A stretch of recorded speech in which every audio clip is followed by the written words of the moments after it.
Good afternoon, everyone. This is Andrew Bateman with 2A Moments. I just finished up a very hot day out in the Texas sun reviewing my M4 variant, so I'm looking forward to having that out. But I want to switch gears a little bit and talk about something that we should be carrying in addition to our EDC gear, right?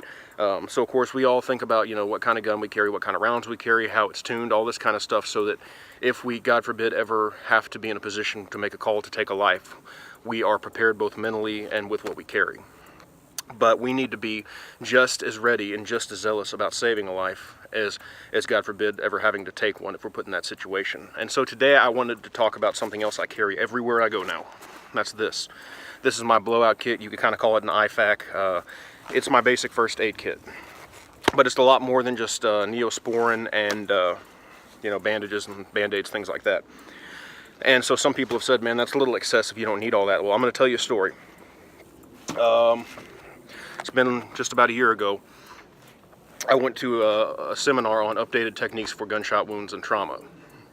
So I learned more about hemostatic agents. I learned more about trauma technique. Some new thinking has come into play on that.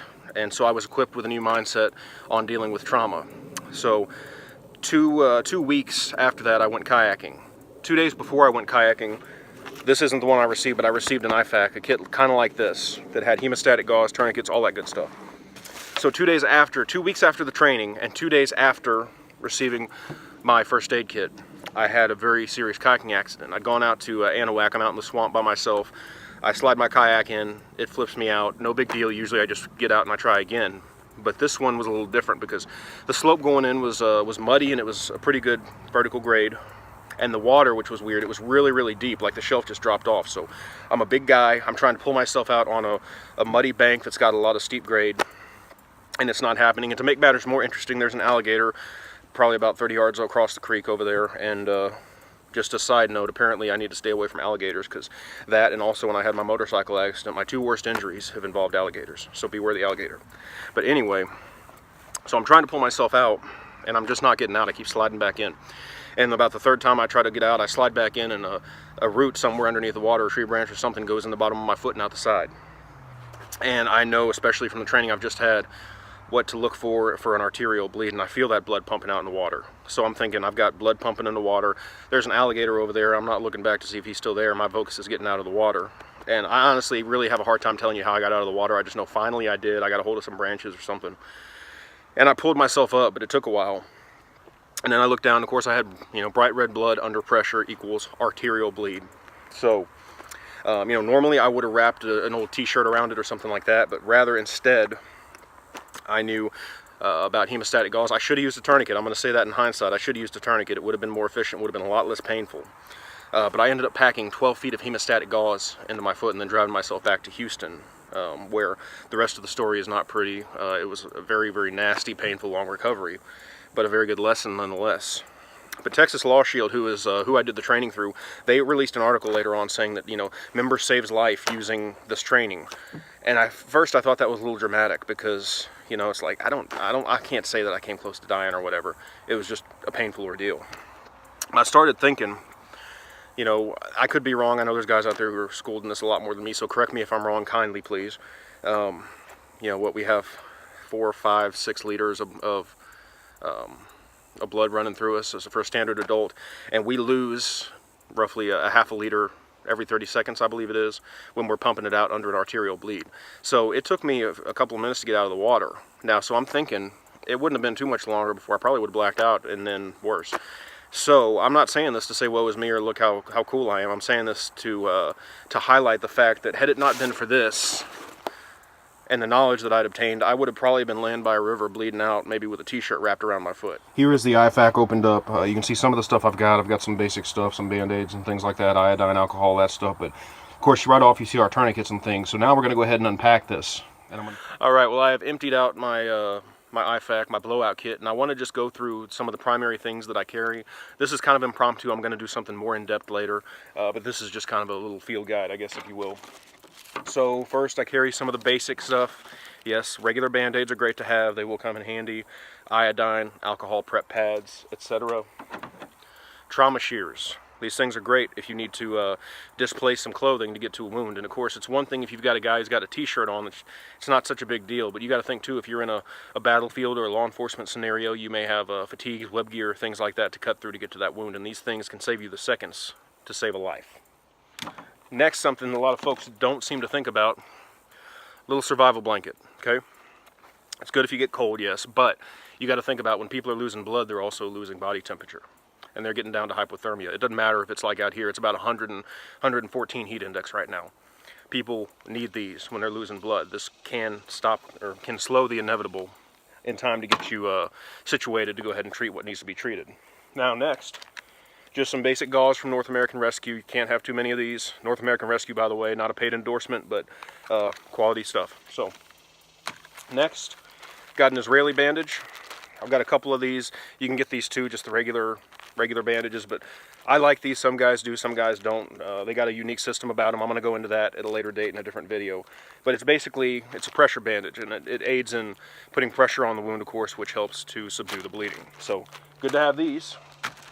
Now, something you don't want to be without. Got my bright orange tourniquet here, okay? I do actually generally, I carry 2 of these in this kit, and I carry 4 of them generally if I'm in a vehicle or whatever the case is. So I have, actually I carry 4 cat tourniquets, and I carry 1 soft T. So I'll go into that in a later date too, but these things, these little things can save a life, and it used to be the complete last resort. I told you that I got a new way of thinking about tourniquet treatment. These things can be applied now in a lot more various situations. They're a lot more versatile, if you will, than was previously thought. And so you want to be with one of these. Something this simple can save a life, but you've got to know how to use it. Okay? Next, well, here's this little, got a little Sharpie. Okay, what that's for is if you're, say, triaging somebody, if that's the right word for it, you got somebody and you're trying to mark priority, or they need to know, you know, where a tourniquet was applied or when, so they know how long it's been on. So when they get to the hospital or wherever, they're going to get their in-depth treatment. You know. All right, so next, here's the stuff that may have saved my life, okay?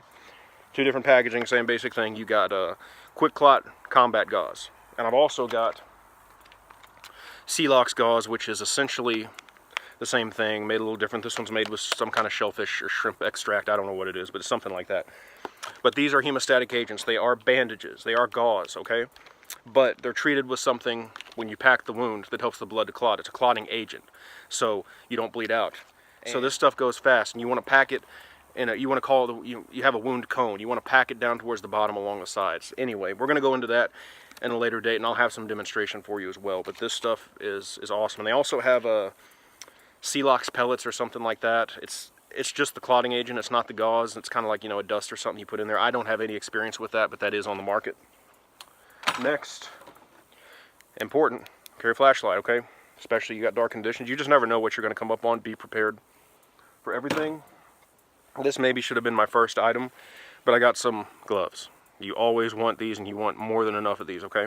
In fact, I know some guys, combat medics, who would just have several layers of these on as they would go down, just peel them off as they went one by one down the line. So always have gloves. Make sure you take care of yourself, protect yourself. You don't know who you're treating sometimes.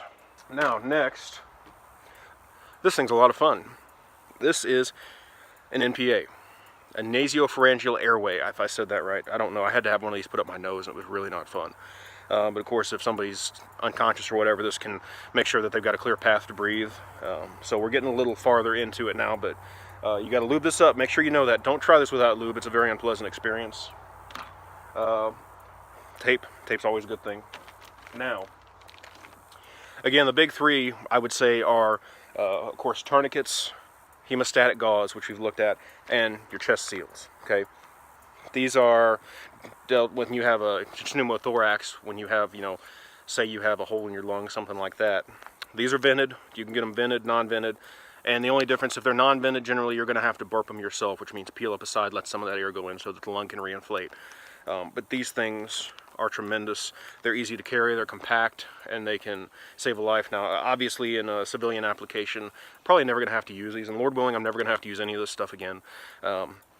But if I do, you know, it's a small price to pay to have some of this. You know, this stuff does expire, you know, 2022, things like that. So you'll have to restock, you know, maybe once a decade, maybe a little less, something like that. But is it not worth it in the case to save a life or save somebody else's? So Again, this was pretty impromptu. I kind of hadn't planned on doing this, but while I got it all out here, I wanted to show you. If you have any questions, feel free to ask. I may not know all the answers. I also want to give a shout out to Skinny Medic. He's got a channel on YouTube. Check it out. Check out Skinny Medic. He's got a lot of these kind of videos, impromptu kind of like this, but he is a true combat medic, so he's definitely got the merits to talk on this stuff and to go into more detail. So